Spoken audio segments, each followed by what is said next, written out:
October 1988. The Plaza Hotel, New York City. Workers in coveralls move through the Oak Room, prying century-old brass fixtures from mahogany walls that haven't changed since the hotel opened in 1907.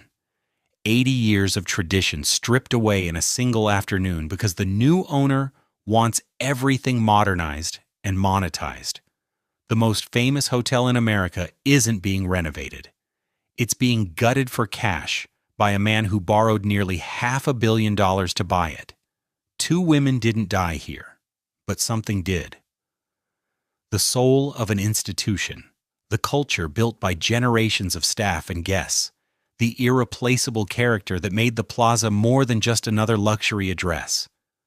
To understand how America's most beloved hotel became a battlefield for ego and greed, we need to go back to when the Plaza was just a vision in the mind of a man who wanted to build something the world had never seen. If you're interested in the dark side of America's Gilded Age fortunes, please consider subscribing. The Plaza Hotel sits at the corner of 5th Avenue and Central Park South.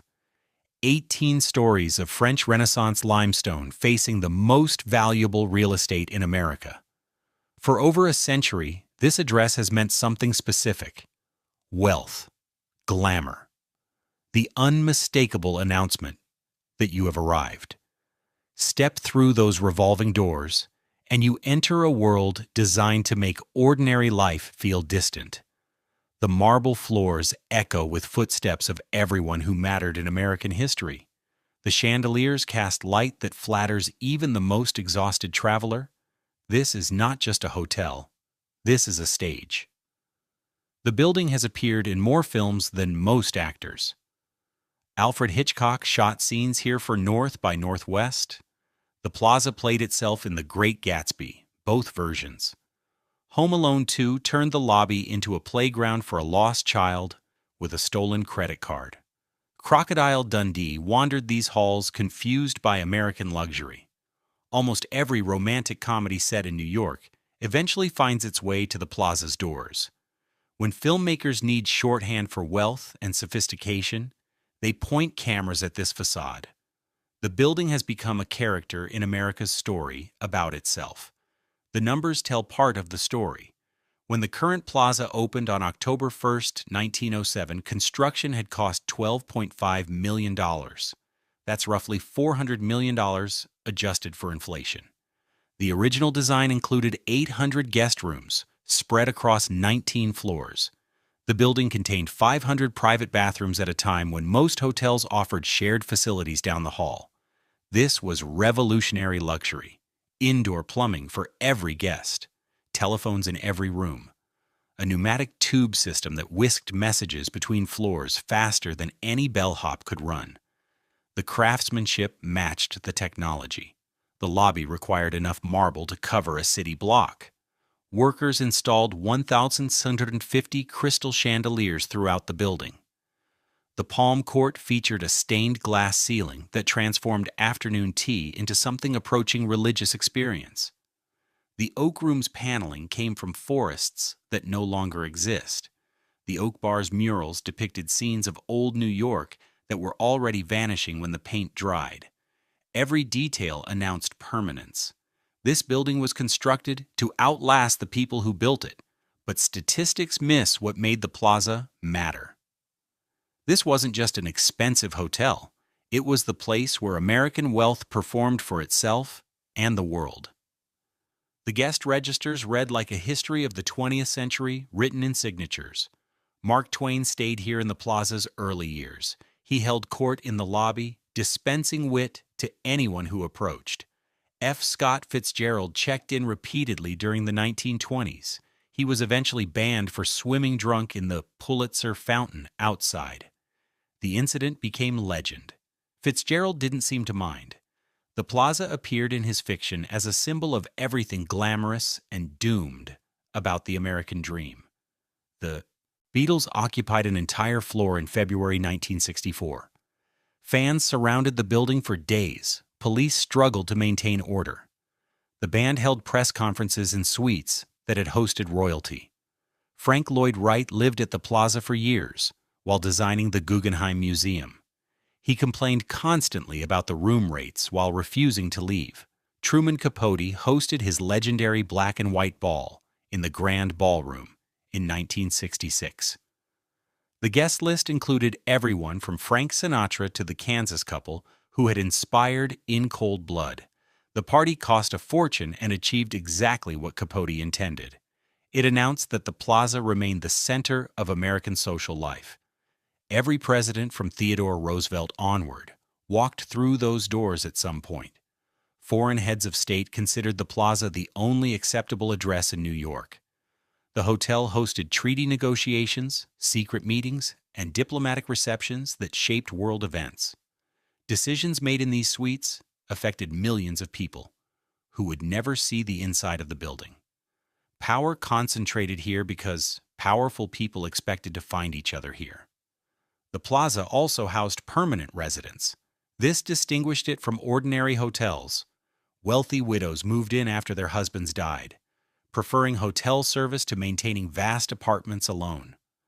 Retired industrialists took suites and never left. Eccentric heiresses chose the Plaza over family mansions because staff handled every inconvenience. Some families occupied the same suites for generations, passing them down, like inherited property. Children grew up in these rooms. They learned to walk in hallways designed for visiting dignitaries. These permanent residents weren't guests, they were neighbors. They ate breakfast together in the Palm Court. They recognized each other's voices in the elevators. They knew the doormen by name. The doormen knew their children and eventually their grandchildren.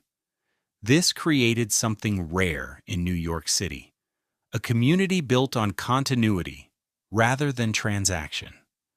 The hotel functioned as a village inside a building. Residents looked out for each other.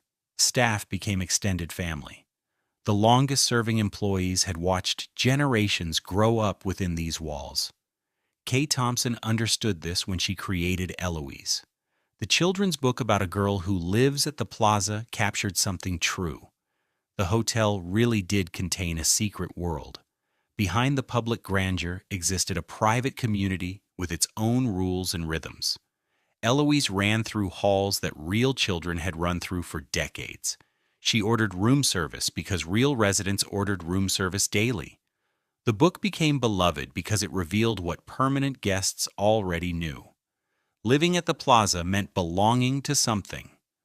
For most of its history, the hotel changed hands rarely. The original developers held it for decades.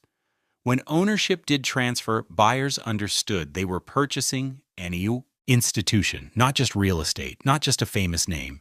They were acquiring responsibility for something that mattered to people beyond the transaction. New owners maintained standards because the staff expected standards. They preserved traditions because guests returned expecting traditions. They recognized that the Plaza's value came from intangible things no appraiser could quantify. Then the ownership carousel began spinning faster. Conrad Hilton bought the Plaza in 1943. He approached the acquisition as a business optimization problem. Efficiency increased, character decreased. Westin Hotels acquired the property later. Each corporate transition brought subtle changes. Cost reductions disguised as modernization. Staff cuts justified by new management systems. Small compromises that individually seemed reasonable, but collectively eroded something essential. The permanent residents noticed first. Staff turnover accelerated. Familiar faces disappeared without explanation. New employees didn't know the residents' names or preferences. The hotel started feeling less like a home and more like a business that happened to contain their apartments. Some residents complained. Others simply accepted the changes as inevitable. A few began looking for alternatives, though leaving the Plaza meant abandoning decades of accumulated life. By the 1980s, the Plaza had become a trophy property, the most famous hotel in America, available to whoever could write the largest check. This attracted a new type of buyer. Developers who saw potential in the land more than the building. Financiers who understood the brand value but not the institutional responsibility. The building occupied some of Manhattan's most valuable real estate. Those 800 guest rooms could become luxury condominiums worth tens of millions each. The apartments housing permanent residents could be converted and sold for enormous profit. The math was tempting. Gut the operations, keep the facade, extract maximum value.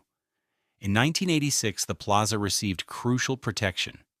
The New York City Landmarks Preservation Commission designated key interior spaces as landmarks. The Palm Court with its famous ceiling, the Oak Room and Oak Bar with their irreplaceable woodwork, the Grand Ballroom where Capote had thrown his legendary party. These spaces couldn't be altered without commission approval. The designation recognized what preservationists had argued for years. The Plaza's significance extended beyond its famous limestone exterior. The interior spaces represented craftsmanship that could never be replicated, but landmark status had limits. It protected physical spaces from demolition or drastic alteration. It couldn't protect culture.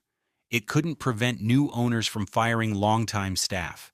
It couldn't stop someone from eliminating the services that made permanent residents feel at home. It couldn't preserve the intangible community that had developed over decades. A developer could hollow out everything that made the Plaza more than just a beautiful building while technically complying with landmark regulations. The hotel went up for sale in 1988. Multiple buyers expressed interest. The asking price exceeded $400 million for the building and the business. For that sum, a buyer would acquire not just real estate, but a piece of American mythology. The question was whether any buyer would understand what they were actually purchasing, whether anyone would protect what couldn't appear on a balance sheet, whether the Plaza would find an owner who loved it or merely wanted to own it. The battles over the Plaza would involve some of America's most notorious figures: real estate developers with enormous ambitions and larger debts, billionaires from multiple continents seeking trophy properties, foreign sovereign wealth funds treating American landmarks as investment vehicles. Each would make promises about restoration and preservation. Few would keep them. The hotel that seemed eternal was about to discover how quickly institutions can be destroyed by people who see only dollar signs. But before the celebrities and scandals, before the bankruptcies and lawsuits, there was a man with a vision. His name was Harry Black, and in 1905 he decided to tear down the old Plaza and build something the world had never seen. Harry S. Black was not a hotelier, he was a deal maker.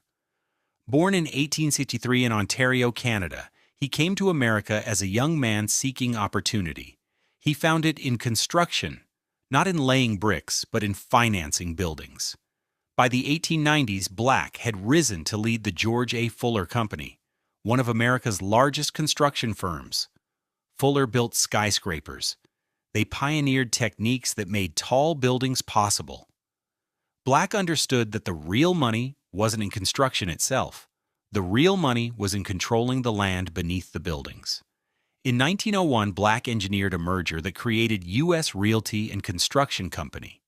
The new corporation controlled Fuller Construction and vast Manhattan real estate holdings. Black became president of the combined enterprise. He was 38 years old and already one of the most powerful men in New York real estate. His ambition was limitless. He wanted to build monuments that would outlast him. The original Plaza Hotel had opened in 1890 at the corner of 5th Avenue and 59th Street. It was successful but unremarkable, an 8-story brick building that looked dated almost immediately. By 1905, the neighborhood had transformed around it. Central Park had matured into the city's great green escape. 5th Avenue was becoming the most prestigious address in America. The old Plaza no longer matched its surroundings. Black saw opportunity where others saw an adequate hotel. He convinced investors to demolish the existing building and construct something unprecedented. Not just a larger hotel, the largest hotel, the most luxurious hotel, a building that would define what American hospitality could become. Black assembled financing of $12.5 million. In 1905 dollars, this was an extraordinary sum. It signaled that the new plaza would spare no expense. For architect, Black chose Henry Janeway Hardenberg. The selection was deliberate. Hardenberg had already designed two of America's most famous buildings. The Dakota Apartment House on Central Park West, completed in 1884. The original Waldorf Astoria Hotel on Fifth Avenue, completed in stages between 1893 and 1897. He understood how to design buildings that announced their importance from blocks away.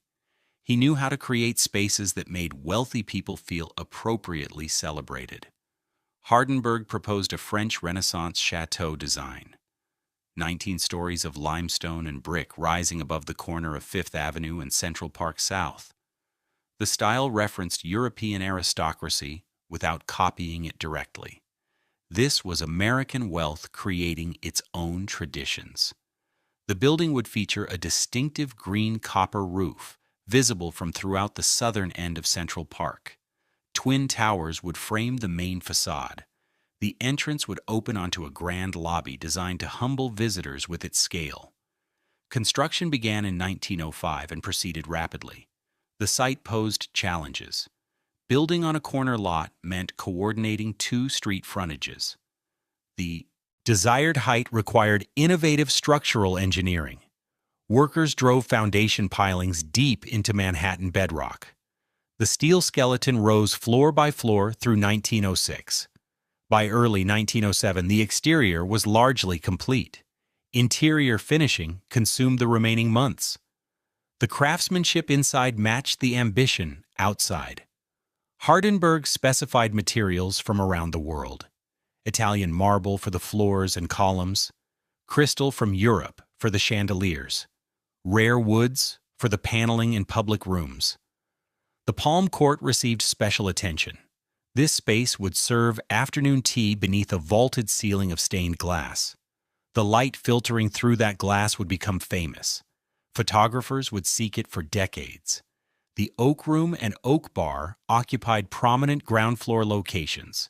Hardenberg designed them as masculine retreats, dark wood paneling, murals depicting outdoor scenes. Heavy furniture meant for serious men conducting serious business. Women would not be permitted in these spaces for decades. The segregation reflected the era's assumptions. It would eventually embarrass the hotel. But in 1907, it seemed natural, even refined. Guest rooms incorporated technology that amazed visitors. Every room had its own telephone connected to a central switchboard. Every room had its own bathroom with hot and cold running water. A pneumatic tube system allowed messages to travel between floors almost instantly. Central heating kept the entire building comfortable regardless of weather. These features seem ordinary now. In 1907, they represented the cutting edge of hospitality. The Plaza opened on October 1, 1907. New York society treated the event as a major occasion. The New York Times devoted extensive coverage. The hotel was fully booked before the doors opened. Waiting lists formed immediately for future reservations. Suites that were expected to rent by the week attracted tenants who wanted them by the year. Black had succeeded beyond reasonable expectation. He'd built not just a hotel, but a destination. The Plaza immediately became the address for visiting dignitaries and American aristocrats alike. The building dominated its corner of Fifth Avenue. The green copper roof could be seen from throughout Midtown. The facade announced wealth and permanence with every carved detail. The financial returns matched the architectural triumph. The hotel generated strong revenue from its first full year. Room rates far exceeded competitors. The permanent residents provided steady income regardless of seasonal fluctuations. Black's investment was paying off handsomely. But Black's personal story would take darker turns. His ambition extended beyond the Plaza.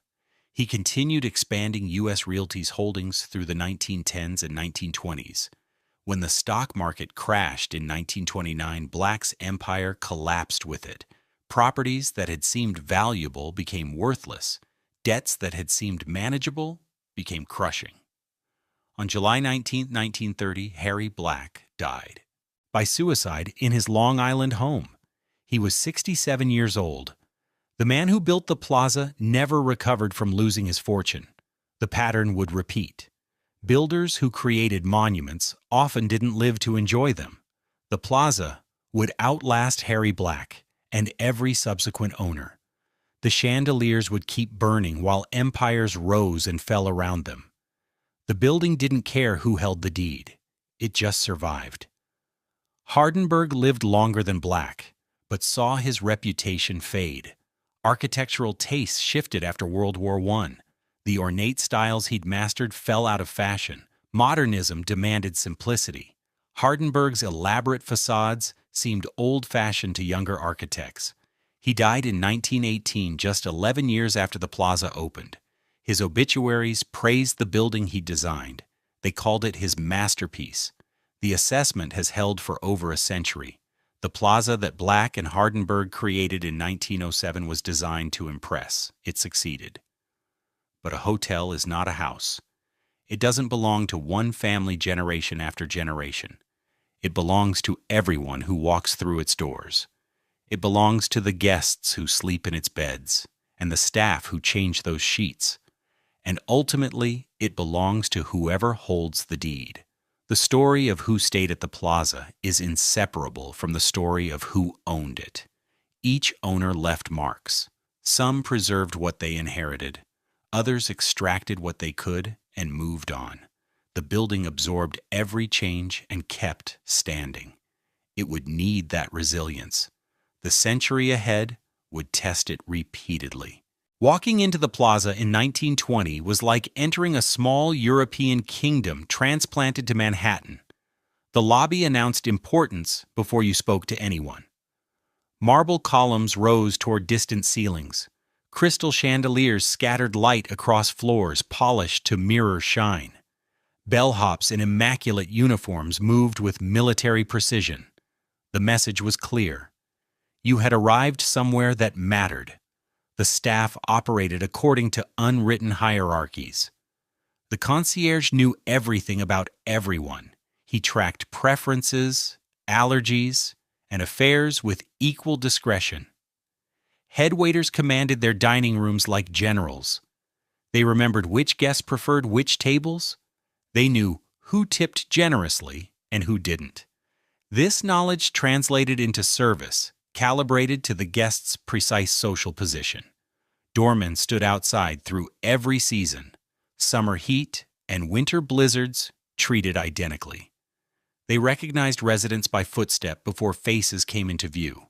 They hailed cabs with gestures that seemed effortless, but required years to perfect. A good plaza doorman made arriving feel like a ceremony. Guests noticed when their usual doorman was absent. The consistency mattered. The permanent residents formed their own society within the hotel. Wealthy widows dominated this population, women whose husbands had died, leaving fortunes too large to manage alone. Hotel living solved problems that maintaining private homes created. No need to hire servants, no worry about repairs, no loneliness in vast empty rooms. The plaza's staff handled everything while providing constant human contact. These residents occupied suites on the upper floors. Some decorated their spaces with personal furniture shipped from family estates. Others accepted the hotel's furnishings and added only photographs and books. Either way, they made these rooms home. Children were born in these suites. Elderly residents died in them. Decades passed within the same walls. The Palm Court served as the social center. Afternoon tea arrived precisely at 4 o'clock. Silver pots and delicate cups on white tablecloths beneath that famous stained glass ceiling. The light through the glass shifted with weather and season. Rainy afternoons cast different colors than sunny ones. Regulars noticed these changes and commented on them. The Palm Court created its own world with its own rhythms. Women met there to exchange information that couldn't be shared elsewhere. Engagements were announced over tea before appearing in newspapers. Divorces were whispered about while spreading marmalade. Business deals were discussed in language coded to exclude eavesdroppers. The Palm Court functioned as an intelligence exchange where reputation was the currency. The Oak Room operated by different rules. This was masculine territory. Dark paneling absorbed sound and light equally. Men conducted business over heavy meals and stronger drinks. The room didn't admit women until 1969 for 6 decades. It remained a male sanctuary where deals were made without feminine distraction. The exclusion seems absurd now. Then it seemed natural. The Oak Bar next door followed similar policies. Lawyers and bankers gathered after market close. They dissected the day's events in leather chairs designed to encourage long conversations. Murals on the walls depicted pastoral scenes that contrasted sharply with the urban intensity of the conversations below. Men who spent their days in office towers appreciated these painted forests and fields. The Persian Room offered evening entertainment, a nightclub within the hotel where society came to dance and be seen. Eartha Kitt performed there during her rise to fame. Hildegard drew crowds who dressed for the occasion. The room featured a stage and dance floor surrounded by tables where guests ordered champagne and pretended not to watch each other. Seeing and being seen was the entire point. The Grand Ballroom hosted events that made social pages across the country. Debutante balls introduced young women to society. Charity galas raised millions for approved causes. Corporate celebrations rewarded executives with evenings of orchestrated elegance. The room could accommodate over 1,000 guests. Its chandeliers alone required a full-time maintenance crew. Truman Capote understood the Plaza's social power when he chose it for his black and white ball in November 1966. The guest list became front-page news weeks before the event. 500 people received invitations to what newspapers called the Party of the Century. Capote mixed celebrities with Kansas farmers. He sat Frank Sinatra next to women who'd never heard of him. The evening demonstrated that whoever controlled the Plaza's ballroom controlled New York society. The hotel attracted guests who defined their eras. F. Scott Fitzgerald stayed repeatedly during the 1920s. He treated the Plaza as his personal stage. One evening, he stripped down and dove into the Pulitzer Fountain outside. Management banned him afterward. Fitzgerald seemed delighted by the scandal. The incident became part of his legend. The Beatles arrived in February 1964 and transformed the hotel into a media circus. Fans surrounded the building for days. Police struggled to maintain order. The band held press conferences in suites that normally housed dignified businessmen. Teenage screams echoed through halls designed for whispered conversation. The Plaza had never experienced anything like it. The staff adapted with characteristic professionalism. Frank Lloyd Wright lived at the Plaza for years while designing the Guggenheim Museum. He complained constantly about noise and service and rates. He threatened to leave repeatedly. He never did. The hotel tolerated his eccentricities because his presence brought prestige. Famous architects staying at your hotel announced that your hotel mattered to people who cared about beauty. Guests arrived from every corner of power. Foreign heads of state considered the Plaza the only acceptable New York address. Presidents from both parties attended events in the ballroom. Corporate titans negotiated mergers over dinner. The hotel functioned as neutral territory where rivals could meet without surrendering advantage. The Plaza's reputation guaranteed discretion. The staff who made this world function rarely received public recognition. Housekeepers who changed sheets for decades. Elevator operators who learned every resident's floor without being told.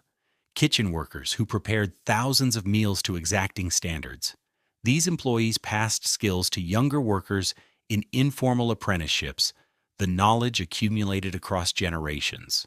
Some staff families worked at the Plaza for multiple generations. Sons followed fathers into service positions. Daughters joined mothers in housekeeping departments. The hotel became family business for people who never held ownership stakes. Their pride was real. They maintained standards even when management changed or budgets tightened. Kay Thompson captured something essential when she created Eloise in 1955. Her children's book depicted a girl who lived at the Plaza and treated it as her personal playground. Eloise ran through halls that adults walked. She knew secret passages and hidden rooms. She formed relationships with staff who indulged her adventures. The book sold millions of copies and introduced the hotel to children who would grow up dreaming of staying there. Eloise worked because it described something true. The Plaza really did contain secret worlds. Behind the public grandeur existed private communities. The permanent residents knew passageways that tourists never discovered. Staff used service corridors invisible to guests. Multiple realities coexisted within the same building. The hotel accommodated them all. For half a century, the Plaza seemed eternal. The routines felt permanent. The standards never wavered.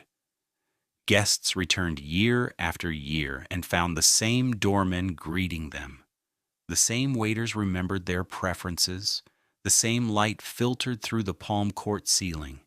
This consistency created something rare, a place where time seemed to move differently, where the chaos of the outside world couldn't penetrate. But hotels are businesses. They have balance sheets and shareholders and quarterly reports. They require constant investment just to maintain existing standards. And in the 1970s, the Plaza's numbers started telling a different story. The Plaza changed hands for the first time in 1943. Conrad Hilton purchased the hotel as part of his aggressive expansion across America. He'd built his fortune buying distressed properties during the Depression. The Plaza wasn't distressed, it was prestigious. Hilton wanted the name more than the building. Hilton approached the Plaza as an efficiency problem. His chain operated on standardized systems designed to maximize profit. Every Hilton hotel used the same accounting methods, the same training programs, the same performance metrics. This worked well for roadside motor lodges. It fit awkwardly with an institution that had developed its own culture over 4 decades. The changes came gradually. Staff positions were consolidated. Departments that had operated independently now reported through corporate hierarchies. Long-serving employees who remembered the original ways found their expertise undervalued. The new management wanted consistency with other Hilton properties.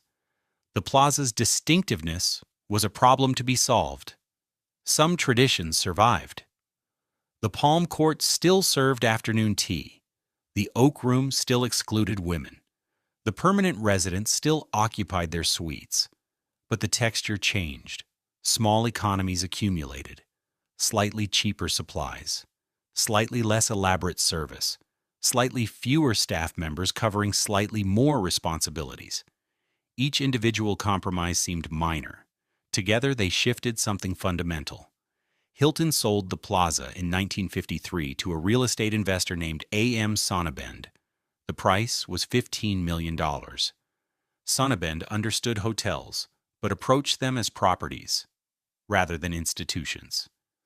His company managed the Plaza competently without inspiring devotion. The building continued functioning. The standards held. Nothing got dramatically better or worse. The 1970s brought crisis to New York City. Municipal bankruptcy loomed. Crime rates spiked. Wealthy residents fled to suburbs. Companies relocated headquarters to other states. The city that had seemed like the center of the world suddenly seemed like a dangerous backwater. Tourism declined sharply. Business travel shifted elsewhere. The Plaza felt these pressures acutely. Occupancy rates dropped. The permanent residents aged without replacement. Young, wealthy families didn't want to raise children in a city that felt unsafe. They chose Connecticut or Westchester instead. The suites that had housed multiple generations of families started emptying as elderly residents died. Maintenance costs never declined regardless of revenue. The building required constant attention. Pipes corroded. Electrical systems needed updating. The limestone facade weathered and required repair. The famous chandeliers demanded specialized cleaning. Running an 80-year-old building cost substantially more than running a modern one. Every year brought new expenses that couldn't be avoided. Westin Hotels acquired the Plaza in 1975. Another corporate owner, another set of standardized procedures. Westin had less history than Hilton, but similar approaches. Efficiency mattered. Brand consistency mattered. The Plaza's unique character was an asset in marketing materials and a complication in operations. The permanent residents watched these transitions with growing unease. Each new owner brought new rules, new restrictions on what residents could do in spaces they'd occupied for decades, new staff members who didn't know family histories, new managers who viewed longtime residents as obstacles rather than community members. Some residents had legal protections. New York's rent stabilization laws applied to certain long-term tenants. These residents couldn't be easily displaced. Their rents couldn't be raised dramatically. They had rights that new owners found inconvenient. The tension between protected tenants and profit-seeking owners would intensify over the following decades. In 1969, the Oak Room finally admitted women after a lawsuit. The policy that had seemed natural for 6 decades suddenly seemed discriminatory. A group called the National Organization for Women targeted the Plaza specifically. They staged protests. They filed complaints. The hotel eventually surrendered. The Oak Room opened to women. Some male patrons grumbled. Most adapted quickly. The change revealed something important. Traditions that felt permanent could shift quickly when pressure mounted. What seemed like eternal customs were actually choices. Choices that could be reconsidered when circumstances changed. This applied to more than gender policies. It applied to the entire structure of how the Plaza operated. The building received crucial protection in 1969. The New York City Landmarks Preservation Commission designated the Plaza's exterior as a landmark. This meant the facade couldn't be altered without commission approval. No one could strip the limestone. No one could replace the distinctive windows. The building's appearance was legally protected against owners who might prefer cheaper alternatives. The interior spaces received similar protection in 1986, the Palm Court, the Oak Room, the Grand Ballroom, the Terrace Room. These spaces were designated interior landmarks. Their architectural features couldn't be removed or significantly altered. The stained glass ceiling, the oak paneling, the decorative plasterwork, all protected by law. Landmark designation gave preservationists legal standing to challenge proposed changes. It created a process where experts could review plans before execution. It established that the Plaza belonged to the public in some meaningful sense, regardless of who held the deed. The building's significance extended beyond its commercial function, but landmark laws had limits. They protected physical spaces from destruction. They couldn't mandate maintenance. They couldn't require owners to invest in preservation. They couldn't prevent neglect. An owner who wanted to extract maximum value while spending minimum money could let protected spaces deteriorate slowly. The law protected against dramatic destruction. It offered less defense against gradual decay. The laws also couldn't protect intangible things. The culture that made the Plaza special. The staff knowledge accumulated across generations. The community feeling among permanent residents. The service standards that distinguished the hotel from competitors. None of this received legal protection. Owners could gut these things entirely, while technically complying with landmark regulations. By the mid-1980s, the Plaza had become a trophy property. Its fame exceeded its financial performance. The hotel struggled to compete with newer luxury properties. Modern hotels offered amenities the Plaza couldn't match without major renovation. Business travelers increasingly preferred convenience to prestige. The permanent residents provided steady revenue but couldn't sustain the entire operation. Real estate speculators recognized the situation. The building occupied one of Manhattan's most valuable corners. The land beneath the plaza was worth enormous sums, regardless of what happened to the hotel. The guest rooms could become condominiums. The public spaces could become retail. The entire operation could be restructured to extract maximum value from the location. The hotel went up for sale in 1988. Multiple parties expressed interest. The asking price exceeded $400 million. For that sum, a buyer would acquire the most famous hotel name in America. They would also acquire protected landmark spaces they couldn't easily alter. They would inherit permanent residence with legal rights. They would take responsibility for a building that required expensive maintenance. The plaza needed an owner who understood what they were buying, someone with resources to invest properly, someone who appreciated the institution beyond its balance sheet, someone willing to accept constraints that came with landmark designation and tenant protections, someone who would preserve what made the plaza matter. Instead, the plaza got Donald Trump. Donald Trump purchased the Plaza Hotel in March 1988 for $407.5 million. At the time, it was the highest price ever paid for a single hotel property. Trump held a press conference to announce the acquisition. He declared he would restore the plaza to its original grandeur. He promised to make it the greatest hotel in the world. The promises sounded magnificent. The reality would prove very different. The financing structure revealed the first warning signs. Trump borrowed almost the entire purchase price. He used junk bonds with interest rates exceeding 14%. The debt service alone would require enormous revenue just to break even. The numbers only worked if the hotel's income increased dramatically and immediately. Financial analysts questioned whether that was possible. Trump dismissed their concerns with characteristic confidence. He installed his wife Ivana as president of the plaza. Her salary was officially $1 per year, plus all the dresses she could buy. The arrangement made good publicity. Ivana had managed other Trump properties. She would bring the same approach to the plaza. The hotel's longtime staff watched the new leadership arrive with justified apprehension. The changes began within weeks.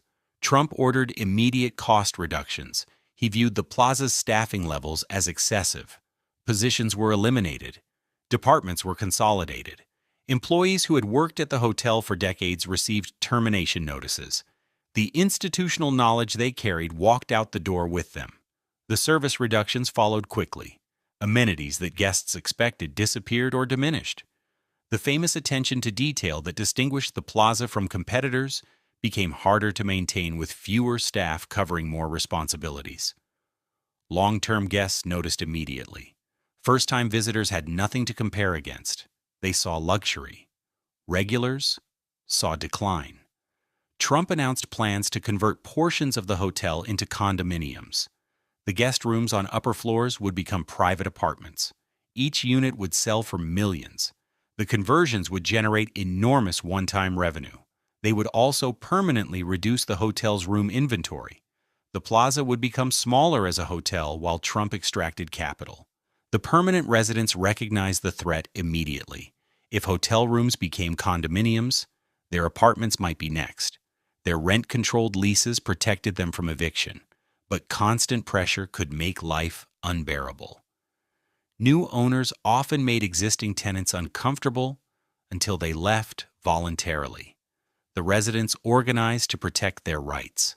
Legal battles erupted almost immediately. Tenants filed complaints about maintenance. They documented every building code violation. They challenged proposed changes through every available channel. Trump's representatives pushed back aggressively. The relationship between ownership and residents became openly hostile. The condominium conversions proceeded despite opposition. Construction crews moved through the building. Units were reconfigured and upgraded. Sales offices opened to wealthy buyers who wanted plaza addresses. Some units sold for over $10 million. The revenue helped to service the crushing debt. But each sale meant fewer hotel rooms generating ongoing income. Ivana managed the daily operations with aggressive efficiency. Staff members later described an atmosphere of constant pressure. Nothing was ever good enough. Costs had to decrease further. Service standards were impossible to maintain with available resources. The gap between what ownership demanded and what employees could deliver grew wider constantly. The feud with Leona Helmsley added another layer of chaos. Helmsley owned the Park Lane Hotel directly across the street. The two properties competed for similar guests. Helmsley and Trump despised each other personally. Their conflict played out in tabloid headlines and legal filings. The spectacle distracted from the Plaza's mounting operational problems. Helmsley was eventually convicted of tax evasion in 1989. Her famous declaration that only little people pay taxes became national news. The conviction removed one rival, but didn't solve Trump's fundamental problem. The Plaza was drowning in debt, regardless of what happened across the street. By 1990, the hotel owed approximately $250 million to bondholders. The interest payments exceeded what the property could generate. Trump had loaded the Plaza with unsustainable debt to finance his purchase. Now the mathematics were collapsing. No amount of cost-cutting could close the gap between revenue and obligations. The junk bond market itself was imploding. The leveraged buyout era that had made Trump's purchase possible was ending badly. Companies that had borrowed heavily to acquire assets were defaulting. Banks that had underwritten risky deals faced massive losses. The financial environment that had enabled Trump's Plaza purchase no longer existed. Trump's other properties were failing simultaneously. His casinos in Atlantic City struggled with similar debt burdens. The Trump shuttle airline hemorrhaged money. His yacht and mansions required expensive maintenance while generating no income. The empire built on borrowed money was coming apart across multiple fronts. The Plaza's employees watched the deterioration with helpless frustration. They understood what was happening. They saw the deferred maintenance accumulating. They knew which corners were being cut. They worried about their jobs with good reason. Many had spent their entire careers at the hotel. They had nowhere else to go. The permanent residents experienced the decline daily. Service calls went unanswered longer. Repairs took weeks instead of days. The staff who remained seemed exhausted and demoralized. The community feeling that had made Plaza living special disappeared. Residents who could afford to leave began considering alternatives. Some historic preservation advocates sounded alarms. The landmark designations protected the building's physical features, but neglect could damage protected elements. Water intrusion and deferred maintenance could destroy irreplaceable details. The law required owners to maintain designated features. Enforcement proved difficult when owners claimed financial hardship. Trump's public statements bore no relationship to internal reality. He continued declaring the Plaza successful while his representatives negotiated with creditors. He announced expansion plans while cutting staff. He claimed personal wealth while his properties teetered toward bankruptcy. The disconnect between pronouncements and evidence was total. Former employees later described the management atmosphere as chaotic. Decisions came from the top without consultation. Expertise was ignored. Long-term thinking was impossible because short-term survival consumed all attention. The institutional culture that had developed over 80 years was being actively destroyed. The contrast with previous owners was stark. Earlier corporate owners had been impersonal. They had introduced bureaucratic inefficiencies, but they hadn't loaded the property with unsustainable debt. They hadn't stripped the hotel to service that debt. They hadn't created an atmosphere where survival required destroying what made the Plaza valuable. Trump's approach to the Plaza would prove typical of his business career. Acquire assets with borrowed money. Extract value quickly. Let the debt crush what remained. Move on to the next deal while creditors fought over scraps. The pattern repeated with casinos, airlines, and countless other properties. The Plaza was one of many casualties. By 1992, the situation was terminal. The Plaza couldn't service its debt. Trump couldn't inject additional capital. The bondholders who had financed the purchase wanted their money back. Something had to give. The question was what Trump would sacrifice and what he would keep. The answer revealed his priorities clearly. Trump would protect his personal reputation and residual ownership stake. He would let the bondholders absorb losses. He would surrender operational control while maintaining the Trump Association. The Plaza would survive in diminished form. The people who had lent him money would pay for his miscalculation. In November 1992, Donald Trump surrendered control of the Plaza Hotel to his creditors. The restructuring agreement told the story of his failure in precise numbers. Bondholders who had financed his purchase received 49% ownership. Trump kept 49% but lost management authority. Citibank and other lenders took the remaining stake. Trump's grand promises had collapsed into bankruptcy paperwork. The debt restructuring erased hundreds of millions in obligations. Bondholders who had expected full repayment received equity in a troubled property instead. Their original investments were worth a fraction of face value. The people who had lent Trump money paid for his miscalculation. This pattern would repeat throughout his business career. Borrow heavily, fail spectacularly, let creditors absorb losses. The 4 years of Trump's active management left visible damage. Deferred maintenance had accumulated throughout the building. Systems that required regular attention had been neglected. The famous fixtures showed wear that proper care would have prevented. Staff who knew how to maintain these irreplaceable elements had been fired. Their expertise walked out with them. The workforce had been gutted systematically. Positions eliminated during cost-cutting drives were never restored. Remaining employees covered responsibilities formerly divided among multiple people. Service quality suffered inevitably. The institutional memory that distinguished the Plaza from competitors had been deliberately destroyed. The permanent residents had experienced years of hostile management. Their complaints had been ignored or met with legal threats. Building services they depended upon had deteriorated. Some residents had surrendered and moved out. Others remained behind barricades of rent stabilization protections. The community feeling that had defined Plaza residential life no longer existed. The condominium conversions had permanently altered the building's character. Hotel rooms that had served travelers for 80 years were now private apartments. The new owners had no connection to the Plaza's traditions. They wanted Manhattan addresses and tax advantages. They didn't care about afternoon tea in the Palm Court or the history of the Oak Room.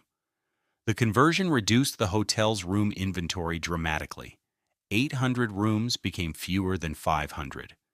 The Plaza was now primarily a condominium building with a hotel component. This inversion of purpose contradicted everything Harry Black had envisioned. He built a great hotel. Trump converted it into an apartment building with a famous lobby. Financial analysts assessed the damage in their reports. The property's competitive position had declined significantly. Newer luxury hotels offered amenities the Plaza couldn't match. Business travelers increasingly chose modern properties with contemporary technology. The Plaza's fame remained. Its operational excellence had been compromised. Preservationists documented what had been lost and what survived. The landmark protected spaces remained largely intact. The Palm Court's stained glass ceiling still filtered afternoon light. The Oak Room's paneling hadn't been removed. The Grand Ballroom's architectural features were preserved. The law had protected the bones of the building, but the law couldn't protect intangible losses.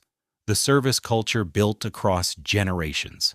The staff relationships that made permanent residents feel at home. The accumulated expertise that distinguished the Plaza from any other hotel. The sense that staying at the Plaza meant something beyond comfortable beds and convenient location. All of this had been damaged or destroyed. The remaining staff struggled to maintain standards with inadequate resources. New management brought new approaches, but couldn't restore what had been lost. Training programs could teach procedures.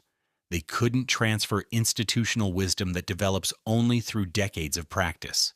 The Plaza functioned as a hotel. It no longer functioned as the Plaza had. Former employees shared their experiences with journalists. They described an atmosphere of fear and chaos during the Trump years. They recalled the confusion when longtime colleagues disappeared overnight. They remembered the frustration of watching their workplace deteriorate while ownership claimed success. Their testimonies painted a portrait of institutional destruction.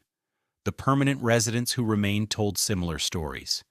They described years of combat with management over basic services. They recalled threatening letters and legal harassment. They remembered neighbors who gave up and moved away. Those who stayed felt like survivors of a siege. They had endured, but the community they defended had been irreparably changed. The broader context made the Plaza's troubles seem almost inevitable. The late 1980s real estate bubble had encouraged reckless speculation. Easy credit enabled acquisitions that made no economic sense. The Plaza was one casualty among many. Hotels, office buildings, and shopping centers across America suffered similar fates. But the Plaza's fame made its decline particularly visible. Trump emerged from the bankruptcy with his reputation somehow intact. He had failed catastrophically. He had cost his creditors hundreds of millions of dollars. He had damaged an American landmark. Yet he retained his celebrity status and his minority ownership stake. The ability to fail upward would become his defining characteristic. The Plaza entered 1993 under new management with old problems. The debt was restructured, but the building still required investment. The staff was depleted and demoralized. The permanent residents were traumatized. The hotel's reputation had suffered years of damage. Recovery would require resources and commitment the new ownership structure struggled to provide. Industry observers noted patterns that would repeat. Highly leveraged acquisitions of trophy properties, operational changes that prioritized short-term cash extraction over long-term value, staff reductions that destroyed institutional knowledge, gradual deterioration masked by famous names and aggressive marketing. The Plaza had demonstrated these dangers. Future buyers would ignore the lessons. The question facing the Plaza after Trump was whether recovery was possible. Could a great hotel rebuild its culture after systematic destruction? Could staff expertise be reconstructed after years of neglect? Could permanent residents trust new ownership after experiencing such hostility? Could the Plaza become again what it had been before 1988?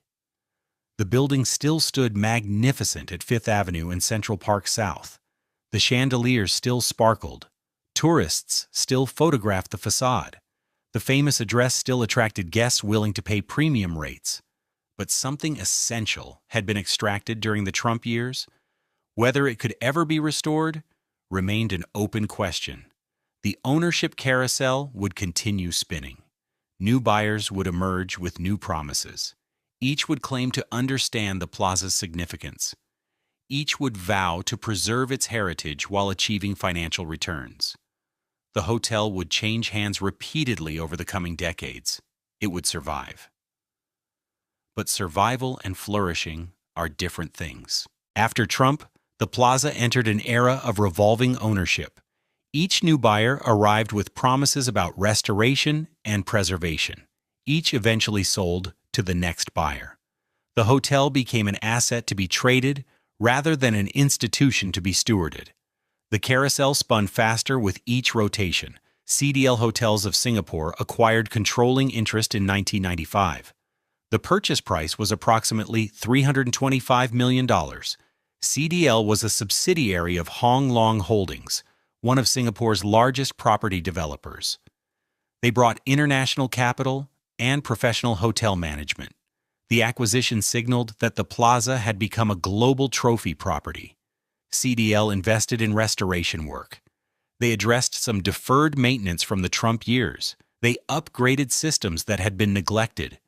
The hotel began functioning more professionally. Staff morale improved somewhat, but the fundamental changes from the condominium conversions remained permanent. The Plaza couldn't become what it had been before 1988. The partnership structure remained complicated. Trump still held his minority stake. CDL controlled operations, but couldn't make certain decisions without other stakeholders' agreement. The ownership fragmentation limited what any single party could accomplish. Major investments required consensus that proved difficult to achieve. Fairmont Hotels took over management in 1999. The Canadian chain brought expertise in operating luxury properties. Fairmont managed other prestigious hotels, including the Waldorf Astoria and the Savoy in London. They understood how to balance historic preservation with contemporary hospitality expectations. The Plaza benefited from their professional approach. The 2004 sale transformed the property again. El-Ad Properties, an Israeli development company, acquired the Plaza for $675 million. El-Ad announced plans for additional condominium conversions. The hotel component would shrink further. More guest rooms would become private apartments. The pattern established under Trump would continue under new ownership. Preservationists fought the proposed changes. They argued that further conversions would fundamentally alter the Plaza's character. The hotel that had once contained 800 rooms would be reduced to fewer than 300. The landmark designations protected architectural features. They didn't prevent conversion of hotel rooms to residential use. The conversions proceeded despite objections. More floors became condominiums. Wealthy buyers paid extraordinary sums for Plaza addresses. Individual units sold for $30 million or more. A penthouse triplex eventually sold for over $50 million. The Plaza's famous name commanded premium prices regardless of what happened to the hotel. The remaining hotel rooms received renovation. El-Ad invested in upgrades designed to attract wealthy travelers. The rooms became larger and more luxurious. The price per night increased accordingly. The Plaza positioned itself as an ultra-luxury destination for guests who could afford $1,000 nightly rates. The permanent residents continued their long struggle. Some remained protected by rent stabilization laws. They occupied apartments surrounded by units worth tens of millions. The contrast was surreal. Working-class families paying controlled rents lived adjacent to billionaires. The Plaza contained multiple economic realities that rarely intersected. Legal battles over tenant rights continued for years. Some residents reached settlements and departed. Others held firm and stayed. Each departure reduced the community that had made Plaza residential life distinctive. The hotel was winning the war of attrition against its longest-term inhabitants. The workforce experienced similar transformations. Union representation remained, but working conditions changed. The expectations of ultra-luxury service combined with cost pressures created constant tension. Staff turnover increased. The multi-generational employment patterns that had defined the Plaza for decades disappeared entirely. In 2012, the ownership structure shifted again. Sahara India Pariwar, an Indian conglomerate, acquired a controlling stake for approximately $570 million. The purchase attracted scrutiny because Sahara's chairman faced legal troubles in India. Securities regulators questioned the company's financing practices. The cloud over Sahara's leadership complicated the Plaza's situation. The Sahara acquisition demonstrated how far the Plaza had traveled from its origins. An American landmark was now controlled by an Indian conglomerate facing regulatory challenges on another continent. The hotel's fate depended on legal proceedings in courts thousands of miles away. Global finance had made national heritage into international commodity. Sahara's troubles deepened over the following years. The chairman was jailed in India over securities violations. The company struggled to meet financial obligations. The Plaza became an asset to be liquidated rather than an institution to be maintained. The ownership chaos affected operations in ways guests might not see but staff certainly experienced. Katara Hospitality, the hotel investment arm of Qatar's sovereign wealth fund, acquired the Plaza in 2018. The purchase price was reportedly around $600 million. A Middle Eastern government now owned America's most famous hotel. The acquisition completed the Plaza's transformation into a global investment vehicle. Qatar brought substantial resources. Qatar's sovereign wealth fund managed hundreds of billions of dollars. The Plaza's financial requirements posed no challenge. The question was whether foreign government ownership would prioritize preservation or returns. Sovereign wealth funds existed to generate income for their nations. Historic preservation served different purposes. The pattern across decades was unmistakable. Each ownership transition brought new promises. Each delivered partial improvements and continued commodification. The Plaza survived but diminished with each transfer. The hotel that had once defined American luxury hospitality became increasingly indistinguishable from other ultra-luxury properties. Some preservation victories deserved recognition. The landmark-protected spaces remained largely intact. The Palm Court still served afternoon tea beneath its famous ceiling. The Oak Room's paneling survived despite changing restaurant operators. The Grand Ballroom hosted events as it had for a century. The architectural heritage endured. Other losses proved permanent.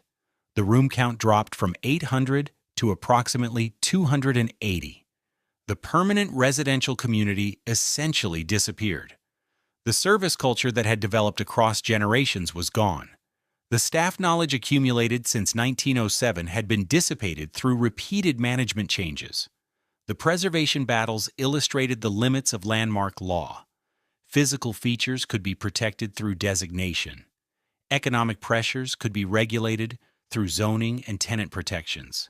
But culture, expertise, and community couldn't be mandated into existence. These intangible things required consistent ownership committed to preservation. The Plaza hadn't had that for decades. The hotel's current state reflects these accumulated changes. It functions as an ultra-luxury property, charging premium rates. The famous spaces remain beautiful. The service meets contemporary expectations. Guests who never knew the earlier Plaza find their stays satisfactory. Those who remember the hotel before 1988 recognize what has been lost. The workforce today operates under very different conditions than their predecessors experienced. Corporate management systems have replaced informal institutional culture. Training programs standardize service rather than preserving distinctive traditions. The Plaza employs professional hospitality workers. It no longer cultivates Plaza people who spent careers within its walls. Labor disputes have marked recent years. Union workers have struck over wages and working conditions. The tensions reflect broader conflicts in the hospitality industry. But they also represent the Plaza's transformation from family-like institution to corporate workplace. The strikes are symptoms of deeper changes no contract negotiation can address. Walk into the Plaza today and you can still feel it. The lobby retains its scale and grandeur. Marble columns rise toward decorated ceilings. Crystal chandeliers scatter light across polished floors. The space announces importance as it has for over a century. First-time visitors experience the impact Harry Black intended when he commissioned this building in 1905. The Palm Court continues serving afternoon tea. Guests sit beneath the famous stained glass ceiling that has filtered light since 1907. The menu has evolved. The prices have increased dramatically. But the ritual remains recognizable. People still dress for the occasion.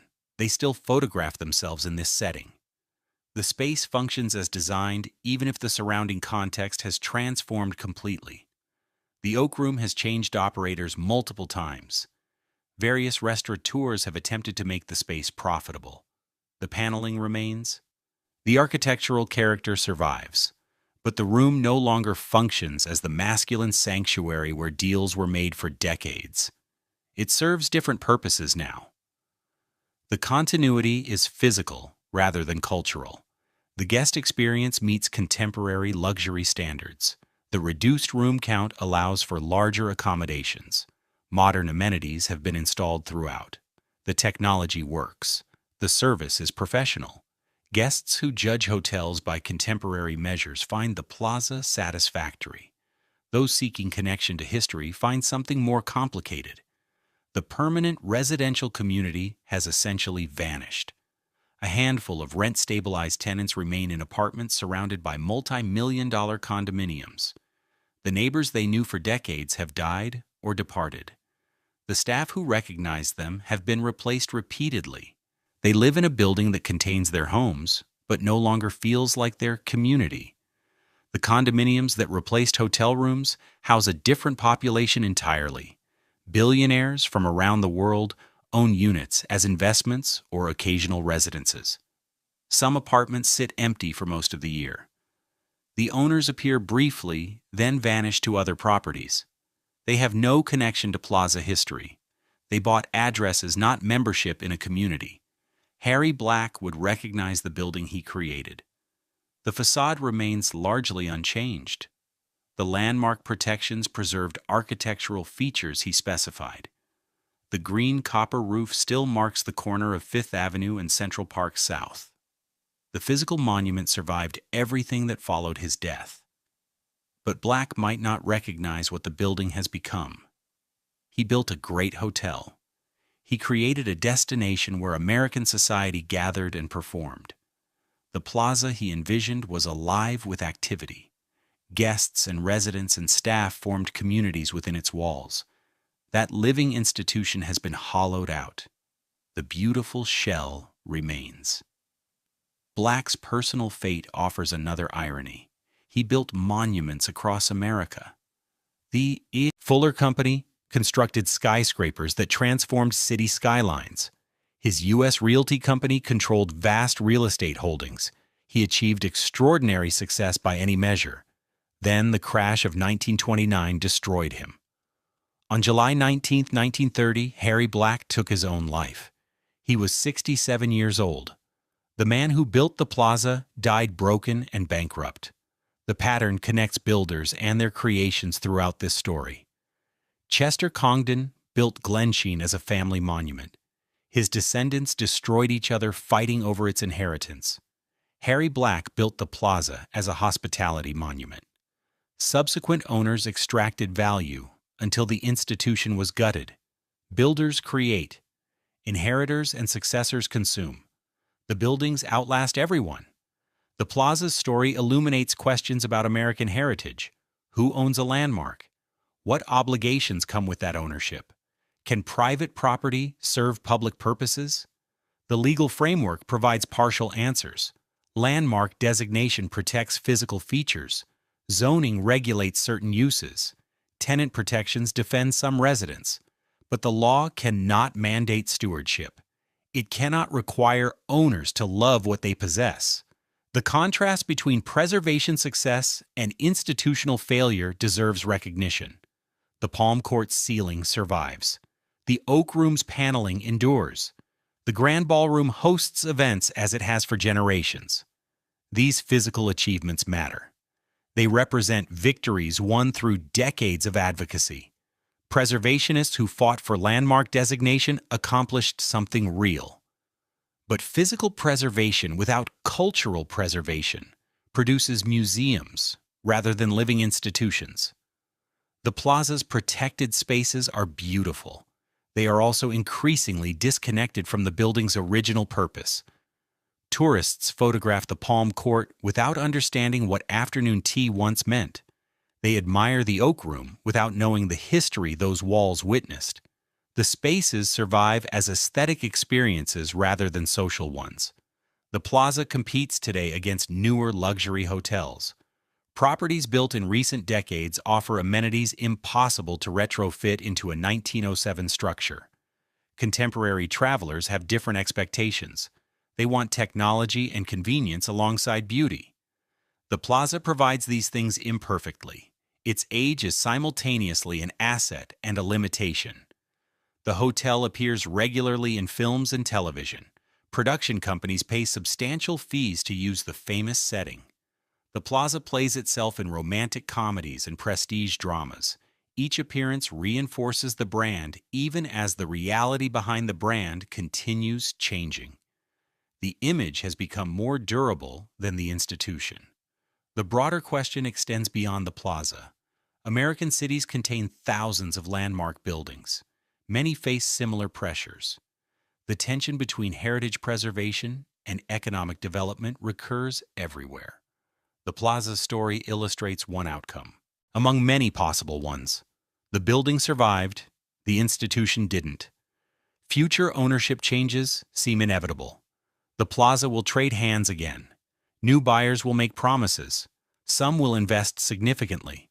Others will extract what they can. The carousel will continue spinning. Each rotation will bring new management philosophies. Some will prioritize heritage. Others will prioritize returns. The building will endure regardless. The chandeliers will keep burning. The marble will keep gleaming. Tourists will keep photographing themselves in the lobby. The Plaza will remain famous. The name will retain value. But what the Plaza means will continue evolving. The living institution that existed before 1988 is gone. What remains is a luxury hotel in a historic building. The distinction matters even if visitors don't notice. The Plaza's legacy is complicated. The building that Harry Black created in 1907 still stands magnificent at the corner of Fifth Avenue and Central Park South. The craftsmanship he specified remains visible in every detail. The landmark protections won through decades of advocacy preserved architectural heritage that might otherwise have been destroyed. These are real accomplishments worth celebrating. But the institution he created is dead. The staff culture developed across generations has been dissipated. The permanent residential community has been eliminated. The service traditions that distinguish the Plaza from competitors have been standardized into professional hospitality. What survives is beautiful and hollow, a monument without a soul. The Plaza endures. The names on the deed change every decade. The chandeliers keep burning. The building doesn't care who owns it, it just survives. More beautiful than the people who fight over it, more permanent than the fortunes made and lost inside its walls. That's the legacy of America's most famous hotel, not the owners, the architecture, the dreams that outlived the dreamers.